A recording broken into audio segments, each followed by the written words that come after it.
We're in Steinhatchee. This is actually the first look. We're getting at some of the damage here, and I'm at a marina right now, and pieces of the roof have been ripped off. There's also an awning that has fallen, is leaning over, and the structures here seem to be pretty intact. There is also a metal structure that is fallen over here as well. And I actually spoke with the owner of this marina, and he stayed here during the storm. He said he was not scared. He was just making sure that he was staying with his place of business during this difficult time, during Hurricane Idalia.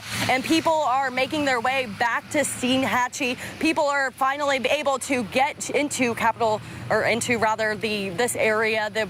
The Highway Patrol was turning people away around 2 and 3 o'clock, even if they had that green re-entry pass that they need to get back to their home in Steinhatchee. They weren't letting folks come back, and people like Lloyd I spoke with that it was waiting to get into his home that's here in Steinhatchee. He also has a houseboat here. He was looking to check on his home and his houseboat, and he says he just really wanted to get back here as soon as possible.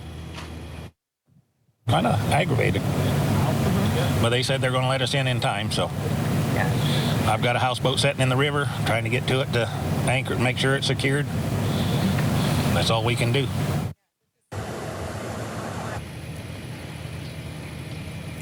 And FHP did start letting people like him in around 3:35 if they had that green re-entry pass that indicates that they are a homeowner here, that they're someone that belongs in this community. So if you do not live here in Steinhatchee, you will not be allowed in. There's still checkpoints at every entry here in Steinhatchee, and we'll keep you updated with what the situation is looking like here.